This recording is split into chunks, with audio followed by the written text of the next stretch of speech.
Hello everyone, and welcome to today's demonstration where we're going to take a deeper dive into white source prioritize and how it can really save you a lot of time and effort to prioritize the vulnerabilities which are effective or could be exploited within your application.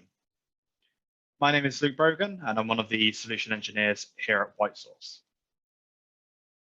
So to get started, we will exit PowerPoint there. And we can head straight over to the White Source UI to get started. What we have here is the WebGoat application, which is insecure by design. It's written in Java and compiled using Maven as a dependency manager. So what we've done with WebGoat is perform that initial unified agent scan. We have scanned the project, and pretty much straight out of the box, we have lots of important metrics around the security analysis, but also the licenses as well associated to this project. Based on this scan we have here, first of all, we have a software bill of material. So we can see there's 209 libraries, which make up the WebGoat product. And from this information, we have lots of high-level details, such as 74 libraries, which require an update, libraries which have been deployed multiple times using different versions, licenses which are utilized across different open source components, some of them having multiple licenses as well being consumed. But most importantly, we can take a look at the vulnerability alerts for WebGoat. So over 970 there in total. Now, when we perform that initial scan on an application, the amount of vulnerabilities detected can be certainly a concerning high number. The question we get asked quite a lot is, how do we prioritize these vulnerabilities? Where should we focus our effort? And which ones are actually exploitable? Which vulnerabilities are serious? And these are, of course, all very valid questions. So what we have here at White Source is prioritize, which is effective usage analysis of your application. And what this will do is data trace analysis to work out for any given vulnerable component if an inherent procedure or function is being called where that exploit is available. So what we have with that information is effectively the green shield, where there is a vulnerability in the application, but it's not being presented in terms of an exploit, or it cannot be leveraged in an attack. And then on the other side, we have the red shield, which is a vulnerability which could be leveraged in an attack and is therefore exploitable. The red shield area is certainly an area we should focus on and have our attention. And these issues should be fixed pretty quickly within the next sprint or two in terms of its remediation, which we can, of course, provide those details as well and automate that procedure. So let's take a look at how we can add white source prioritize to give us that attention of where we should focus next. And typically we find around 90 to 95% of the vulnerabilities for most applications aren't effective.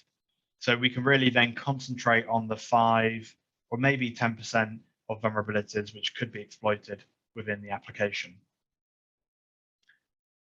So to do this, I'm just going to head over to Notepad initially and just share with you the command I use to generate the data we have at the moment in that dashboard. So as I said earlier, we just run the unified agent. There's a couple of parameters we've defined, and we've got the data within sort of 1 or 2 minutes from that scan. In order to run prioritize, it's really a 2-step process. The first step is to build up the multiple sub-projects for WebGoat. So if you have a single project application, you can skip this step.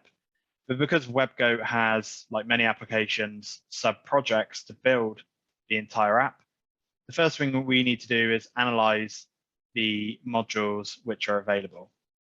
So if we just simply copy this command here, I can make sure we remove a previous run, paste that into our PowerShell or Bash environment, and we can go ahead and execute that and build the list of modules. We can see that's been done already. the file has been recreated. We just go ahead and edit that. We can see briefly all of the projects which have been discovered, which are now ready to scan with White Source Unified Agent.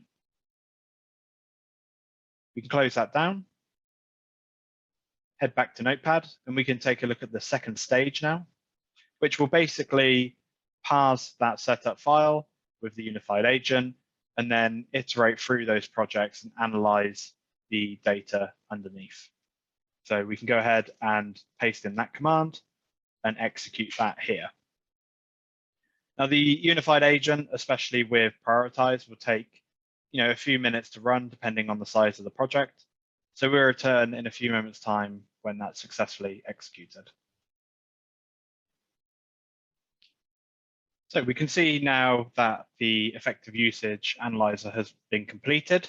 We can see that the projects have been successful. So what we can do now is head back over to the White Source dashboard and just refresh the web page here. And we can see the effective usage analyzer has been executed. So we've detected 5 vulnerabilities, 4 high, 1 medium, which could be leveraged within an attack. We can click on those there, and the shields will now display for all of the vulnerabilities which have been analyzed. If we scroll down here and just find a red shield as an example, I think it's potentially on the last page. Let's go near the bottom. Here we go. So we have our red shields listed here.